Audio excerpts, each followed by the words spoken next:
Let's learn how to use Perspective tool in Photoshop. First, insert the text box and write your text.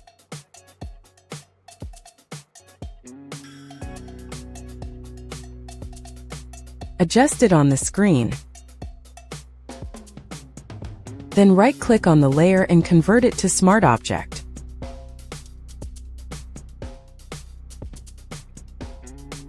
Press Ctrl+J to duplicate. And flip this layer vertically.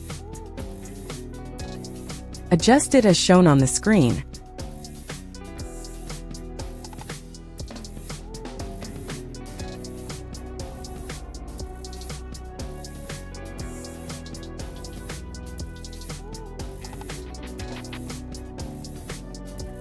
Then go to Gradient Overlay and make the following changes.